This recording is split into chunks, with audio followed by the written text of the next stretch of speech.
So who will lead the Democratic Party? Maybe this guy. The DNC just elected the new leader over the weekend. His name is Ken Martin, Minnesota's party leader. He once called President Trump, quote unquote, a traitor. The event had some cringeworthy moments. Take a watch. I have a show of hands. How many of you believe that racism and misogyny played a role in Vice President Harris's defeat? Okay. So that's good. You all passed. With the results of the previous elections, our elected officers at this point are currently 2 male and 2 female. In order to be gender balanced, we must add 1 male, 1 female, and 1 person of any gender. We shall overcome today. Well, conservatives had a field day on social media. One said the DNC is in shambles, so let's sing. Libs of TikTok called it beyond parody, and Mark Thiessen posted no idea why they lost. Meanwhile, a New York Times piece highlights party problems in Trump's second term. And one Democratic congresswoman says the party has no coherent message. The Times interviewed more than 50 Democratic leaders, revealing a party struggling to decide what it believes in, what issues to prioritize, and how to confront the Trump administration. Here's a quote. As Democrats face the reality of President Trump's second term, they share a fundamental belief. This moment calls for an inspirational message from their party. They just cannot decide what exactly that should be. Power panel now, David Christopher Kauffman, New York Post columnist and editor, and Jose Aristimuno, former DNC deputy press secretary. Gentlemen, great to see you. Jose, I'm going to start with you. Mr. Martin, now heading up the DNC. Tell us about him. How is he going to change things for your party? Look, Harris, he's a pretty moderate Democrat. He knows the operations of the DNC. He knows how to run state parties, and that matters because one thing is the messaging at the national level, but the messaging at the state level is much more important. He, in the messaging or in the speeches that he gave right towards this election, he talked a lot about the working class, and that's the way that the party should be run. We should go back to the table, the kitchen table issues that the American people care about: the economy, border security, healthcare. Those are the issues that Democrats have always stood for, but obviously they failed to do that in the last couple of years, and that's what we keep losing. So, David, they didn't do that, and this is the man who's going to do that for him. Have you looked closely? Is this going to work? It's only going to work if we see an end to business as usual politics from the Democrats. I mean, in the words of famed Israeli foreign minister, the Democrats have never failed to miss an opportunity to change their message, and they did that this weekend. Instead of talking about these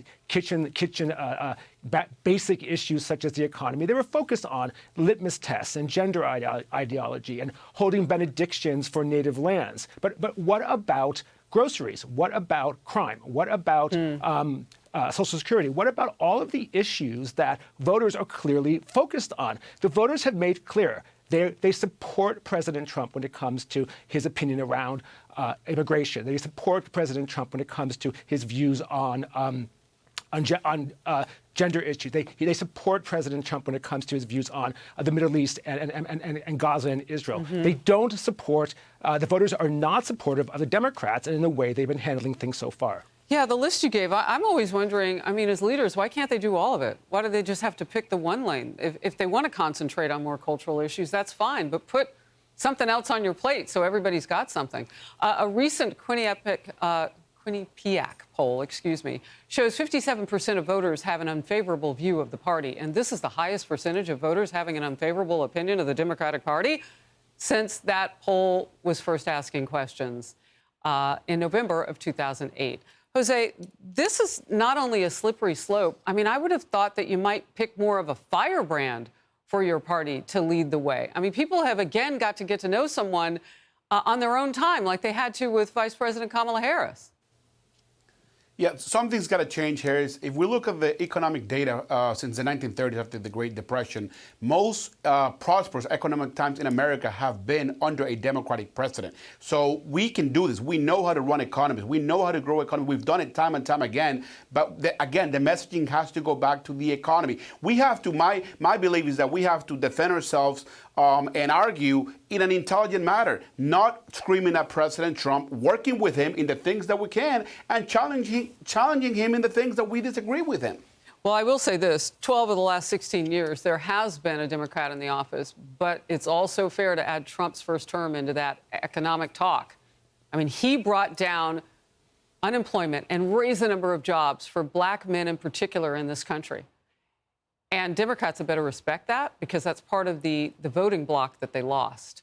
Now to this. James Carville took a shot at Joe Biden, Kamala Harris, and Democrats in a recent discussion about their election loss. We ran a presidential election. If we were playing a Super Bowl, we started our seventh-string quarterback. And none of this was inevitable. Joe Biden stands over this disaster like a colossus. I don't care how good a man you are. Until Democrats learn that, and quit keeping their head in the cloud and talking goofy language that no one else talks, or we got to be, nice to people. Screw that, run over them. Oh my goodness. Just step away from the violent talk just for a second. David? Yeah, I mean, I think what he's saying here is that this ongoing message that the Democrats are giving, that focusing on the same sort of issues. We already know that. As someone I'm African American, I'm LGBT, I know that the Democrats are concerned about me for these issues. But I personally am much more interested in how much does it cost to feed my family? How am I going to make the mortgage? I'm concerned about safety in cities like New York that have become lawless. These are the things that I'm concerned about today, and these are the messages that Democrats need to focus on. All right, 10 seconds. Jose.